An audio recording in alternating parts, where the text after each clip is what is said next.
Atos 16, verso 11 ao verso 15. Tendo, pois, navegado de Troade, seguimos em direitura a Samotrácia, no dia seguinte a Neápolis, e dali a Filipos, cidade da Macedônia, primeira do distrito e colônia. Nesta cidade permanecemos alguns dias. No sábado saímos da cidade para junto do rio, onde nos pareceu haver um lugar de oração. E assentando-nos, falamos às mulheres que para ali tinham concorrido. Certa mulher, chamada Lídia, da cidade de Tiatira, vendedora de púrpura, temente a Deus, nos escutava. O Senhor lhe abriu o coração para atender às coisas que Paulo dizia. Depois de ser batizada, ela e toda a sua casa nos rogou, dizendo: se julgais que eu sou fiel ao Senhor, entrai em minha casa e aí ficai. E nos constrangeu a isso. Amém. Vamos à presença de Deus em oração, irmãos. Ó Deus, nós clamamos ao Senhor que, por meio da Tua palavra, o Senhor fale conosco. E pelo Teu Espírito, o Senhor fale internamente conosco. Para que haja salvação nessa noite. Pedimos isso em nome de Jesus. Amém. A narrativa do capítulo 16, irmãos, que nós acabamos de ler, ela é exatamente a sequência do texto em que Deus, por meio de um chamado específico, não é? No verso 9 do capítulo 16, diz o texto: à noite sobreveio a Paulo uma visão, na qual um varão macedônio estava em pé e lhe rogava, dizendo: passa a Macedônia e ajuda-nos. Então, diz o texto sagrado que eles percorrem, navegando essas cidades, né, de Troade, seguiram para Samotrácia e até Neápolis, e chegando ali a Filipo, cidade da Macedônia. Perceba que o Lucas aqui deixa claro que Paulo está cumprindo o chamado de Deus. Passa a Macedônia e vem nos ajudar. E ele está exatamente indo na direção do Senhor, o chamou, e ele foi para Macedônia, chegando na cidade de Filipo, uma cidade não é grande, não era a capital, certamente da região, era uma colônia, entenda que então estava debaixo do poder romano, e era certamente uma cidade que possuía alguma riqueza, porque as características delas serão dispostas no verso 14, que diz que Lídia era vendedora de púrpura. Havia nessa região certamente esse tipo de produto que era usado para atingir, e era ali onde se produzia isso. Isso vinha provavelmente de algum molusco, não é? Daquela região. Isso era uma possibilidade, é como se conhece essa região. E isso era onde vinha a riqueza desse povo. Bem, Paulo chega a essa cidade juntamente com aqueles que o seguiam. Ele vai para a cidade que Deus o chama. Importante, nós temos a consciência, não é? Do chamado. Você tem no Antigo Testamento a Escritura descrevendo Deus chamando Jonas para ir pregar aos ninivitas, não é? E diz exatamente que ele deve ir e lá anunciar que eles seriam destruídos por conta do seu pecado. Naquele momento, Jonas toma um caminho contrário ao chamado de Deus e desce para um lugar distante. Independentemente da decisão de Jonas de fugir da presença de Deus, Deus vai trazê-lo de volta para que ele fale a palavra dele àqueles a quem ele havia ordenado. Sendo por meio da desobediência e por meio da disciplina trazida pelo Senhor a Jonas, ou pelo conceito que Paulo tem, não é? Veja, categoricamente Lucas descreve: o Espírito nos impediu de chegarmos àquela cidade, depois o Espírito de Cristo nos impediu, mas nós recebemos uma visão dizendo, passa a Macedônia e ajuda-nos.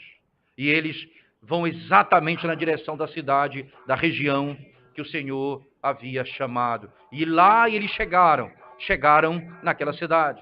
Ora, é óbvio que muitas coisas ali, registradas ainda não aqui no texto, não foram registradas no texto. Entretanto, é registrada a conversão de uma mulher e a sua casa. É registrada a conversão de uma mulher e sua casa, não é? Perceba que, nesse aspecto, irmãos, você vai encontrar nessa estrutura do capítulo 11 até o final, não é? Do capítulo 16, do verso 11 até o final do capítulo 16, nós temos aqui algumas conversões, e nós vamos lidar com a história de algumas conversões intrigantes. Veja, a primeira é de Lídia, depois a cura de uma jovem adivinhadora, não é? Depois de Paulo e Silas serem aprisionados, açoitados e presos, você vai ter a conversão do carcereiro.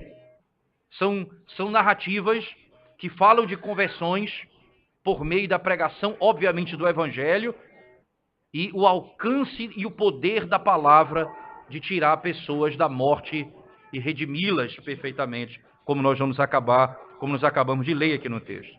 Bem, tendo entendido que Paulo está aqui obedecendo o chamado de Deus e chega exatamente ao lugar onde Deus o ordena, no verso 13 diz assim a palavra de Deus. No verso 12 diz que eles permaneceram ali alguns dias, provavelmente e certamente algumas semanas significa isso. Eles passaram ali algum tempo nessa região. No verso 13, no sábado, veja, e aqui a importância do apóstolo Paulo ter feito aquilo que fez no capítulo 16, no início, quando ele vai circuncidar Timóteo, porque ele era filho de grego e eles iam pregar a judeus e, consequentemente, ele precisava ser circuncidado para poder ter acesso à sinagoga e proclamar o evangelho àqueles homens. Acontece que eles vão, no sábado, diz o texto sagrado, no sábado saímos da cidade para junto do rio. E lá nós encontramos um lugar de oração. Ele diz, onde parece ali haver um lugar de oração. É interessante que ele não fala de uma sinagoga. Daí a razão pela qual você vai ver que a reunião era uma reunião de mulheres. E provavelmente os homens, não haviam homens tementes a Deus. E porque eram só mulheres, não podia haver sinagoga. E o que é que acontece? Elas faziam uma reunião de oração à margem do rio. Como era provavelmente essa a realidade. Mas nem por isso Paulo deixa de chegar junto e vai até aquele lugar proclamar o evangelho àquelas mulheres. Ele se assenta ali com elas e vai pregar o evangelho àquelas mulheres. Não é? Isso tem um peso muito importante, irmãos, como a história da mulher samaritana em João 4, não é? O evangelho anunciado a uma mulher. Não é? Agora, a narrativa bíblica em que o evangelho é anunciado e chega numa cidade distante e aquela mulher, Lídia, crê no evangelho, quando ouve o anúncio da palavra de Deus. Isso tem um peso importante para que se compreenda exatamente aquilo que vai acontecer posteriormente nos escritos de Paulo, quando ele fala acerca da conversão de um e não do outro dentro da casa. Quando ele fala acerca, por exemplo, de uma mulher, de um casal em que ambos eram ímpios, e Deus salva a mulher e não salva o homem, ou salva o homem e não salva a mulher. Então ele diz como vocês devem viver agora nessa situação, tendo em vista que não pode haver relacionamento misto. Então Paulo diz, nessa circunstância, não é, ele aplica a lei dizendo, não se aparte o crente, só se o incrédulo quiser se apartar, então você está livre. Porque essas serão as circunstâncias que levarão, não é, a esse tipo de ordenação de Paulo posteriormente. Porque na cultura judaica, não é, no princípio da família, isso não existe. Um crente se casa com outro crente, não é? E eles eram tementes a Deus e faziam isso. Mas nesse contexto aqui, a salvação é de uma mulher. Mas essa mulher provavelmente, nesse caso, não era casada. Provavelmente era uma viúva, não é? E é interessante que... Por que é uma viúva? Porque depois da conversão dela, ela é tida como cabeça do lar. Diz ela e toda a sua casa. Não é? Esse é um papel descrito para um homem. Então, Noé e sua casa. não é? Abraão e toda a sua casa, isso é uma figura do homem como cabeça do lar. Então, se ela é descrita como cabeça do lar, ou o marido ou ela é viúva ou o marido se apartou dela, independente do caso, ela era o cabeça do lar naquele contexto. Ela e sua casa foram batizados. Essa é uma possibilidade, me parece plausível, tendo em vista o fato dela ser cabeça do lar descrito no texto. Mas ora, veja bem, irmãos, no verso 13, acompanhem comigo aí, diz assim, olha, no sábado saímos da cidade para junto do rio, onde nos pareceu haver um lugar de oração. E assentando-nos, falamos às mulheres que para ali tinham concorrido. E era interessante, veja, eram as mulheres que se reuniam ali. Uma razão pela qual, veja, a expressão no sábado implica que ele iria para uma sinagoga, não é? Como não tem naquele local descrito no verso 13. No verso 14, diz a seguinte verdade: essa mulher, certa mulher chamada Lídia, da cidade de Tiatira, vendedora de púrpura, temente a Deus, nos escutava. Entenda, irmãos, que temente a Deus, ela não era judia, certo? E ela então creu nas verdades judaicas.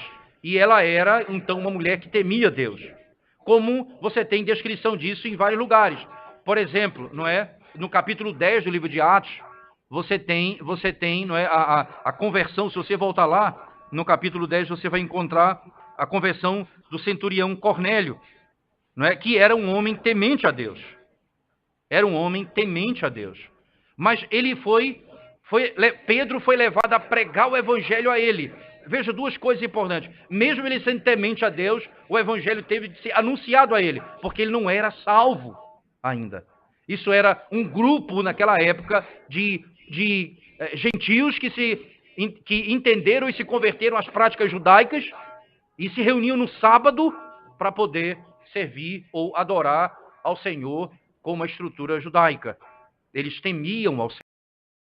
Mas o evangelho foi anunciado. Voltemos então ao texto, no capítulo 16, quando ele diz assim, não é? Ela nos escutava. Né? Certa mulher chamada Lídia, da cidade de Tiatira, vendedora de púrpura, temente a Deus, nos escutava. E é interessante notar, irmãos, essa expressão, nos escutava, porque é a segunda vez no livro de Atos que a primeira pessoa do plural é usado, não é? Porque Lucas passa a ser, então, participando dessa viagem. Lucas, que é o autor de Atos, agora se insere na narrativa, não é? Não, eu escutava quem é nós, como nós. Não é Paulo, Silas e Timóteo que estão, mas Lucas também é parte dessa narrativa. Isso se dá, a primeira vez que aparece é no verso 10. Veja só, no mesmo capítulo 16 diz: assim que teve a visão, imediatamente procuramos partir para aquele destino. Nós procuramos partir para aquele destino. Isso aponta para aquilo que vai ser dito no mesmo capítulo, verso 14, né? Então, ela nos escutava aquilo que nós estávamos dizendo. O que exatamente falávamos? Ela nos escutava. O Senhor lhe abriu o coração para atender as coisas que Paulo dizia.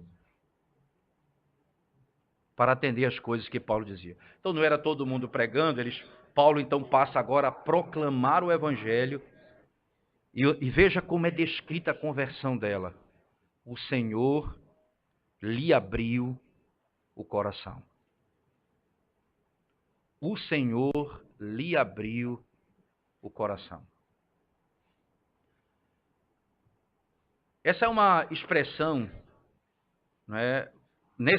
Em todas essas narrativas que nós vamos ver, as conversões, há algo extraordinário. Essa é a mais simples dela. Uma descrição que pela simplicidade alguém pode passar despercebido. Mas ela tem uma informação gloriosa. O Senhor é quem abre o coração do homem para crer no Evangelho. A palavra de Deus é pregada com poder. Ela é anunciada, Se o Senhor não abrir o coração do homem, não há salvação. Poderia ter descrito simplesmente, ela creu. Mas a forma como ele descreve a conversão, o Senhor lhe abriu o coração. A linguagem bíblica, irmãos, ela descreve certamente o pecado como algo que tem a ver com a maneira do nosso coração se portar. Por exemplo, no livro de Ezequiel, no capítulo 36, especificamente, quando Deus está trazendo Israel de volta do cativeiro babilônico para a terra prometida, ele diz assim: eu tirarei o vosso coração de pedra e lhe darei um coração de carne. Mas, ao mesmo tempo, quando ele fala do juízo contra aqueles que se opõem à sua palavra, como no caso de Faraó, ele diz, e Deus então endureceu o seu coração.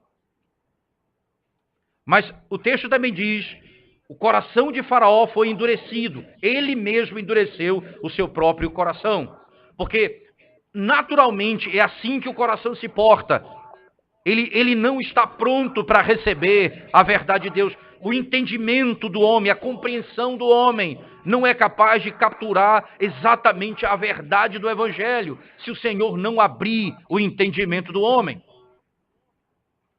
Isso vai exatamente ferir alguns conceitos básicos, como o conceito do livre-arbítrio, em que o homem exatamente tem poder para escolher o momento exato da sua salvação. É a vontade dele que está em jogo. A Escritura Sagrada nos ensina exatamente o oposto. Quando Deus entrega o homem ao seu próprio coração e à sua própria vontade, isso é condenação para ele. O apóstolo Paulo, por exemplo, abra sua Bíblia comigo, escrevendo a primeira carta dele aos Coríntios, no capítulo 2. Primeira carta do apóstolo Paulo aos Coríntios, capítulo 2, verso 9 em diante, diz assim: mas como está escrito, nem olhos viram, nem ouvidos ouviram, nem jamais penetrou em coração humano o que Deus tem preparado para aqueles que o amam. Mas Deus nolo revelou pelo Espírito, porque o Espírito a todas as coisas prescruta, até mesmo as profundezas de Deus. Porque qual dos homens sabe as coisas do homem, senão o seu próprio Espírito, que nele está? Assim também as coisas de Deus, ninguém as conhece, senão o Espírito de Deus. Ora, nós não temos recebido o Espírito do mundo, e sim o Espírito que vem de Deus, para que conheçamos o que por Deus nos foi dado gratuitamente. Disto também falamos, não em palavras ensinadas pela sabedoria humana, ensinadas pelo Espírito, conferindo coisas espirituais com coisas espirituais. E aí o verso 14, ora, o homem natural não aceita as coisas do Espírito de Deus, porque eles são loucura e não pode entendê-las, porque elas se discernem espiritualmente. O homem natural não aceita as coisas do Espírito de Deus.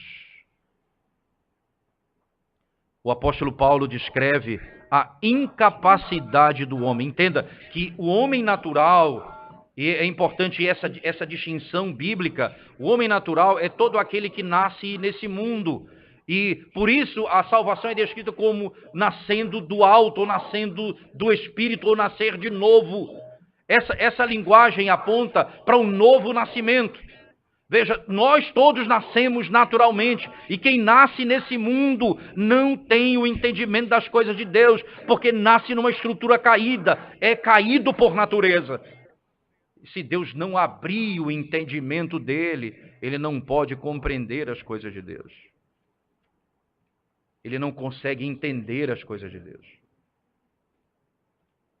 No versículo do capítulo de Atos 16, antes de falar da conversão dela, usa-se a expressão, né? Ela nos escutava Lídia da cidade de Tiatira, vendedora de púrpura, temente a Deus, nos escutava.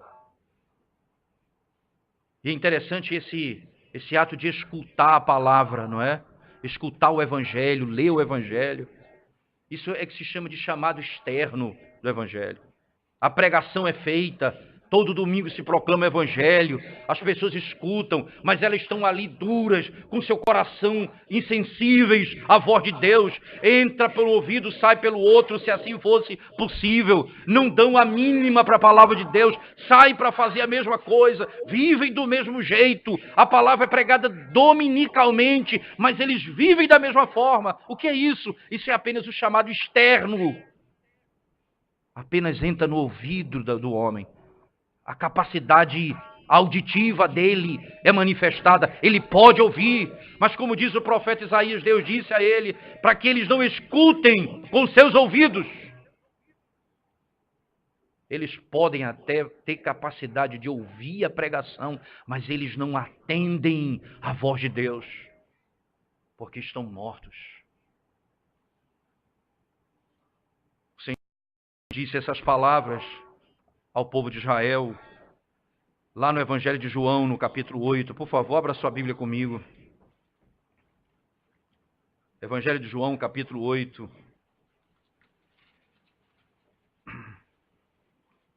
Versículo 34 em diante diz assim, por favor, preste atenção na leitura. Replicou-lhe Jesus, em verdade vos digo, todo o que comete pecado é escravo do pecado. O escravo não fica sempre na casa, o filho sim para sempre. Se, pois, o filho vos libertar, verdadeiramente sereis livres. Bem sei que sois descendência de Abraão, contudo procurais matar-me, porque a minha palavra não está em vós. Eu falo das coisas que vi junto de meu pai, vós, porém, fazeis o que vistes em vosso pai. Então lhe responderam, nosso pai é Abraão. Disse-lhe Jesus, se sois filhos de Abraão, praticai as obras de Abraão. Mas agora procurais matar-me, a mim, que vos tenho falado a verdade, que ouvi de Deus, assim não procedeu Abraão. Vós fazeis as obras de vosso pai. Disseram-lhe eles, nós não somos bastardos, temos um pai que é Deus. Replicou-lhe Jesus, se Deus fosse de fato o vosso pai, certamente me havias de amar, porque eu vim de Deus, e aqui estou, pois não vim de mim mesmo, mas ele me enviou. Qual a razão porque não compreendeis a minha linguagem? Veja a expressão usada por Cristo. Por que vocês não compreendem a minha linguagem? Disse o Senhor. É porque sois incapazes de ouvir a minha palavra. Ora, o que o Senhor está dizendo é, eles estão ouvindo, eles estão entendendo da maneira dele o que o Senhor está falando, eles estão dialogando, não é a capacidade física de ouvir. Mas eles não creem naquela verdade. Você sabe o que é que acontece? Sabe por que vocês não entendem a minha linguagem? É porque sois incapazes de ouvir a minha palavra. Não há capacidade em vocês de ouvir a minha palavra, de atender ao meu chamado, de levantar dos mortos. A capacidade que você tem para ouvir a palavra de Deus é a mesma capacidade que Lázaro tinha, depois de 4 dias de morto, ouvir Deus falando lá de fora, Jesus falando, sai para fora. Nenhuma capacidade ele tem de ouvir o que Deus disse lá fora. Se não fosse dito internamente, se a sua alma não fosse ressuscitada, se ele não fosse regenerado, então seus ouvidos abertos e ele escuta a voz de Deus e sai. Era impossível para ele não levantar, como era impossível para o nada, para o vazio, não obedecer à voz de Deus quando disse, haja luz e houve luz. O mesmo poder e a mesma palavra que traz a existência às coisas que eram invisíveis. O poder que faz o homem incapaz de entender a linguagem, compreender a palavra de Deus. Vós sois incapazes de ouvir a minha linguagem. Interessante que no mesmo João, agora na carta, não é? Primeira carta de João, por favor. Capítulo 4. 1 João, capítulo 4.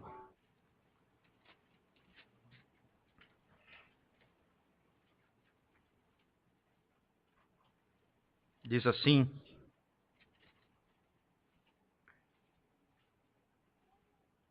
verso 4 em diante diz assim: Filhinhos, vós sois de Deus, e tendes vencido os falsos profetas, porque maior é aquele que está em vós do que aquele que está no mundo. Eles procedem do mundo, por essa razão falam da parte do mundo, e o mundo os ouve. O que que o mundo ouve? O falso profeta. Ouve a falsa doutrina. As multidões seguem os falsos ensinos, as falsas doutrinas. O mundo os ouve. E aí ele diz: nós somos de Deus, verso 6. Aquele que conhece a Deus nos ouve. Aquele que conhece a Deus nos ouve. Aquele que não é da parte de Deus não nos ouve. Nisto reconhecemos o espírito da verdade e o espírito do erro. Coisas simples. Eles atendem a nossa voz e eles não atendem a nossa voz. E aqui são os apóstolos falando. A mensagem apostólica sendo proclamada. Eles não escutam a nossa voz. A razão pela qual vocês não escutam é porque sois incapazes de entender a minha linguagem. Mas o Senhor está falando por meio dos apóstolos. E aí Paulo está pregando o evangelho àquela mulher. E ela escutava o que ele estava dizendo. Diz o texto: o Senhor abriu o seu coração. O texto, no texto de Atos, voltemos por favor em Atos, veja a linguagem estabelecida pelo apóstolo, na pregação do apóstolo Paulo, citado por Lucas, ele diz: o Senhor lhe abriu o coração para atender às coisas que Paulo dizia. O que é que Paulo dizia? É o mesmo princípio usado por João. O que Paulo, como apóstolo, o que ele dizia, aqueles que são de Deus creem na doutrina dos apóstolos. Essa é uma marca autoritativa, doutrinária. Qual a doutrina que nós devemos crer? A doutrina dos apóstolos. Então, essa marca chega a ponto de João dizer: aqueles que são de Deus, esses nos ouvem. Mas aqueles que não são de Deus, não fazem. Esses aqui escutam, ela escuta o Senhor por uma única razão. Porque ela é de Deus. E o Senhor abre o coração dela para atender a palavra de Deus. Qual é a liberdade que o homem tem? Exatamente. Qual a liberdade que o homem tem? Se o seu entendimento foi corrompido pelo pecado, e se a vontade é escrava do pecado. Que liberdade tem um homem? A capacidade dele de compreender as coisas foi afetada, ele não entende as coisas de Deus. Isso é loucura. Daí Paulo, escrevendo a sua carta aos Coríntios, diz: isso é loucura. Nós pregamos o evangelho, que é loucura para os homens. E se dizem sábios, é loucura para os homens. Porque eles têm o seu próprio modo e não conseguem entender as coisas de Deus. se o Senhor não abrir o seu entendimento. Um último texto podemos citar, por favor, ainda, no Evangelho de João. Volte comigo lá mais uma vez. João capítulo 6, especificamente.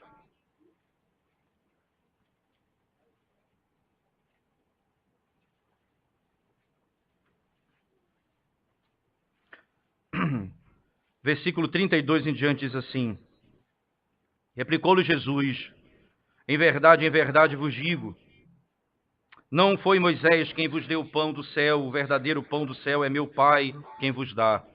Porque o pão de Deus é o que desce do céu e dá vida ao mundo. Então lhe disseram: Senhor, dá-nos sempre desse pão. Declarou-lhe, pois, Jesus: eu sou o pão da vida. O que vem a mim jamais terá fome, e o que crê em mim jamais terá sede. Porém eu já vos disse que, embora me tenhas visto, não credes. Todo aquele que o Pai me dá, esse virá a mim. O que vem a mim, de modo nenhum o lançarei fora. Veja, verso 36. Eu já vos disse que, embora me tenhas visto, não credes. Veja bem, vocês me viram. Não foi anunciado a meu respeito, não. Vocês me viram face a face. Mas vocês não creram. Não é? Porque fé, aqui já foi quebrado o princípio. Fé não é saber a realidade de algo. Diz a Escritura que o diabo crê e treme. Ele sabe que Deus existe. Não é saber da existência, a realidade. Não é isso que salva o homem. Vocês me viram, mas vocês não creram. Continua o texto. Todo aquele que o Pai me dá, esse virá a mim. Perceba que aquele que vem a mim é aquele que foi dado ao Pai, aquele que o Pai deu a Cristo. Esse exatamente que vem a Cristo. O que vem a mim, de modo nenhum o lançarei fora. Porque eu desci do céu não para fazer a minha própria vontade, sim a vontade daquele que me enviou. E a vontade de quem me enviou é esta, que nenhum eu perca de todos os que me deu. Pelo contrário, eu ressuscitarei no último dia. De fato, a vontade do meu Pai é que todo homem que vir o Filho e nele crê, tenha vida eterna, e eu ressuscitarei no último dia. Murmuravam, pois, deles os judeus, porque dissera: eu sou o pão que desceu do céu, e diziam: não é este Jesus o que é? Acaso não lhe conhecemos o pai e a mãe? Como, pois, agora diz: desci do céu? Veja, eles não conseguiam crer. Porque essa é a lógica. Aconteceu isso no capítulo 2, aconteceu isso no capítulo 3, aconteceu isso no capítulo 4. No capítulo 2, quando ele fala do templo, o templo será destruído e ao terceiro dia reerguido. Ele estava falando dele, eles não creram em Cristo.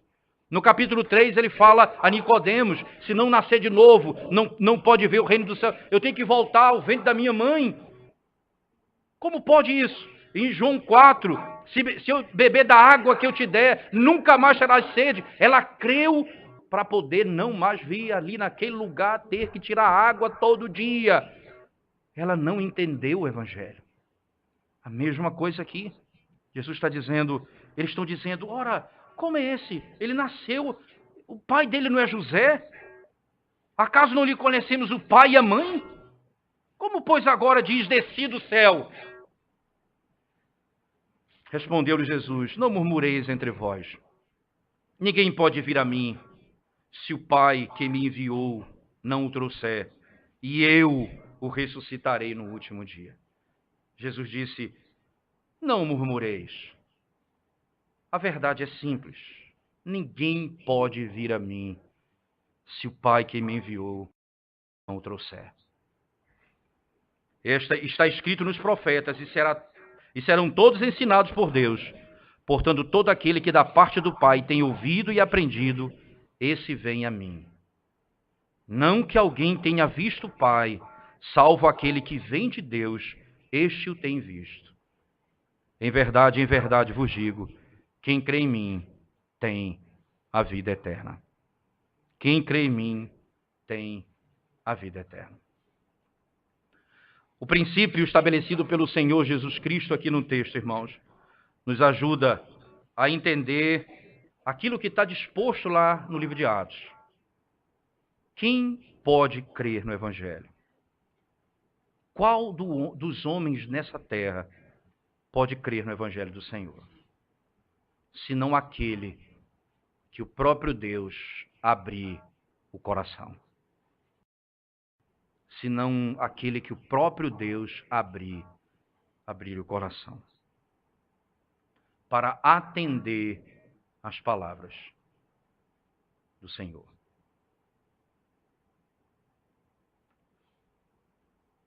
Você entende agora a razão pela qual você está exatamente vivendo dessa forma?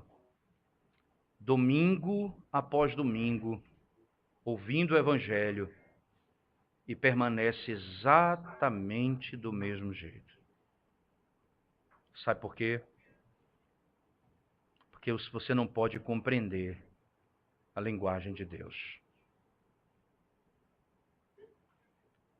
Isso perturba sua alma? Ou isso dá um alívio para você? Ah, agora entendo. É por isso que eu não sou eleito. Se isso tranquiliza sua alma, o teu estado é pior do que você pode imaginar. Porque essa verdade, ela não vem para acalmar o coração do ímpio, mas para causar desespero. E ele poder colocar o seu rosto no pó dizendo: Senhor, move o meu coração, arranca o meu coração de pedra, transforma essa alma insensível, esse espírito insensível à tua voz, pelo amor do teu nome, porque certamente serás condenado se não deres ouvido à voz do Senhor. Mas não é apenas o coração que se abre quando o Espírito transforma o coração de um homem. Muitos escutam a palavra, mas a palavra não penetra o coração. Essa mulher, ela escutou a palavra e a palavra penetrou o seu coração. E mudou a vida dela. Como eu sei disso, duas coisas aconteceram na sequência do texto, verso 15. Depois de ser batizada ela e toda a sua casa. Veja, o princípio do Antigo Testamento revelado aqui. É batizado, circuncidado tu e toda a tua casa. E aqui, aqueles que estão na casa são aqueles que pertencem e estão subordinados a ela. Podem ser filhos, escravos, servos, sejam eles quem for. Ela é autoridade sobre eles, é o cabeça nesse contexto. E eles são batizados juntamente com ela. Porque o pacto é feito comigo e com os nossos filhos. Com a minha esposa, comigo e com os meus filhos. Esse é o princípio. Por exemplo, se nós abrimos a palavra de Deus na primeira carta de Paulo ao Timóteo, no capítulo 3, por favor. Primeira carta do apóstolo Paulo a Timóteo, capítulo 3, verso 4 e 5. Veja como a palavra casa, ela está ligada ao conceito de filhos. Veja. Primeira carta do apóstolo Paulo a Timóteo, capítulo 3, versículo 5, 4 e 5. Diz assim, veja, aqui são as qualificações dos bispos e dos diáconos. No capítulo 3, verso 4 e 5. E que governe bem a própria casa, veja, a própria casa, aí, vírgula, criando os filhos sob disciplina. Perceba que casa implica nos seus filhos. Veja, o princípio é que ele governe bem a própria casa, criando os filhos sob disciplina, com todo o respeito. Nesse contexto, veja o verso 5. Pois se alguém não sabe governar a própria casa, como cuidará da igreja de Deus? E esse é um princípio. Ora, se você não governa a sua esposa e seus filhos, como é que você vai governar a casa de Deus? Essa é a sua casa. Então, quando diz ela e toda a sua casa, esse é um dos conceitos de casa no Antigo Testamento que passa para o Novo Testamento. Ainda, por favor, mesmo Timóteo, capítulo 5, no mesmo capítulo 3, agora verso 12, por favor. Mesmo capítulo 3, verso 12, diz assim: o diácono seja marido de uma só mulher e que governe bem seus filhos e a própria casa. Mesmo princípio. Veja, capítulo 5 de 1 Timóteo, verso 4. 1 Timóteo 5, verso 4, diz assim: mas se alguma viúva tem filhos ou netos, que estes aprendam primeiro a exercer piedade para com a própria casa e a recompensar a seus progenitores, pois isto é aceitável diante de Deus. Veja, a sua própria casa está associado àqueles, os filhos e os seus pais, no caso, a viúva.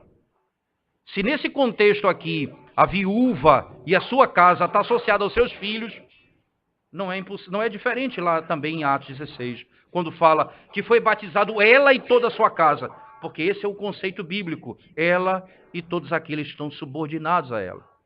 Se ela é viúva, os seus filhos foram batizados juntamente com ela. Primeira coisa que acontece, ora, o Espírito do Senhor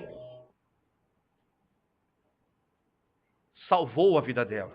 O seu coração foi aberto, o Evangelho penetrou sua alma. Então ela recebe o selo externo da conversão. Mas aí vem as ações dela. Ela não só abre o coração e recebe o batismo, ela também abre a sua casa. Ela se torna hospitaleira. É interessante que a conversão, ela muda a pessoa. Não é? Veja o verso especificamente, lá em Atos 16, diz assim: depois de ser batizada, ela e toda a sua casa nos rogou dizendo, perceba, não é simplesmente fez um pedido, ela nos rogou dizendo: se julgais que eu sou fiel ao Senhor, entrai em minha casa e aí ficai. E nos constrangeu a isso. Nós somos constrangidos a permanecer na casa dela. A alegria de receber aqueles que trouxeram a palavra de Deus. Diferente daquela verdade ensinada pelo Senhor. Você chegar numa cidade, de porta em porta, eles baterem a porta, não dando ouvidos ao Evangelho,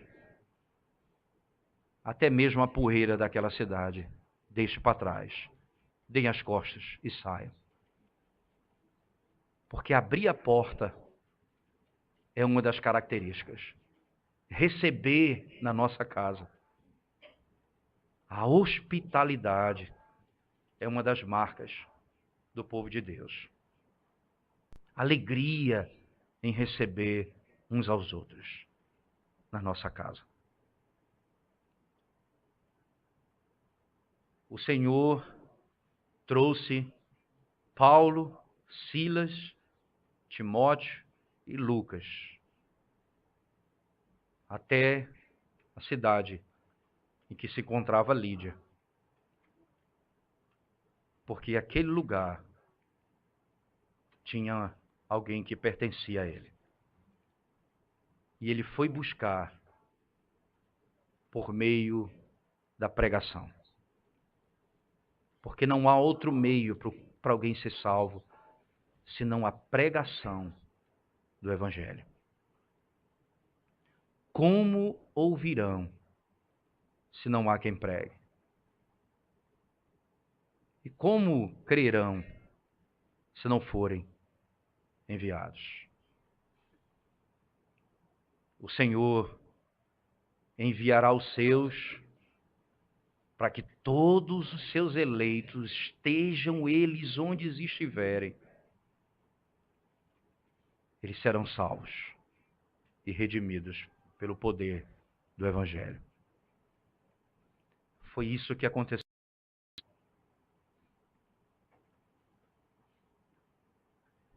Não é apenas um alerta para você que não conhece o Senhor, ou que tem endurecido o seu coração à palavra de Deus. Certamente é um grande alerta. Cuidado. cuidado. Você pode ser tratado e pode ser de fato um ímpio. O Senhor rejeitará por toda a eternidade. E sobre você pesará uma outra acusação. Você ouviu o Evangelho domingo após domingo e permaneceu com seu coração endurecido. Clame a misericórdia do Senhor, porque ainda há esperança para você. Corra para Cristo agora. Clame a misericórdia dele, para que ele mude a tua sorte. Mas é também uma verdade que traz esperança ao nosso coração e regozijo à nossa alma. O Senhor abriu o nosso coração. Não fomos capazes de fazê-lo, não somos os melhores porque fizemos, porque quem fez foi a misericórdia, foi a bondade de Deus pelo poder do seu Espírito operando no coração do incrédulo. Isso produzirá humildade, produzirá santidade e produzirá serviço. A minha casa está aberta para o serviço do Senhor. E você há de servir a Deus. Porque Ele teve misericórdia de você. E você tem de viver todos os dias da sua vida para a glória dele. Como Ele ensina na sua palavra. Que o Senhor tenha misericórdia de você que não conhece a Deus ainda em Cristo. E que Deus encha o nosso coração de alegria e esperança, porque Ele nos salvou. E que o Senhor nos faça entender e zelar pela fiel pregação da palavra, porque se for qualquer palavra, não salvará o homem. Como diz João, eles escutam o mundo, os falsos profetas, mas aqueles que pertencem a Deus escutam os apóstolos. A doutrina dos apóstolos. Essa é a marca que caracteriza a igreja. Para encerrar, lembrando apenas daquilo que os puritanos muito diziam. O crente tem duas marcas. Uma na orelha e outra nos pés. As minhas ovelhas, elas escutam a minha voz e me seguem. A operação do Espírito no coração é vista pelo movimento. Nós cremos e seguimos ao nosso Senhor. Nós vamos atrás dele. Ele é o nosso pastor e nós somos guiados por ele. Certamente, assim é que somos salvos. Amém. Vamos orar ao Senhor mais uma vez, irmãos. Bendito Deus e Senhor de toda misericórdia e graça, opera a salvação no coração daqueles que não te conhecem ainda nessa noite. Quebranta aqueles que estão insensíveis à tua voz. E dá-nos, ó Deus, a graça de vivermos todo dia da nossa vida em submissão à tua palavra, para a glória do teu nome. Em nome de Jesus. Amém.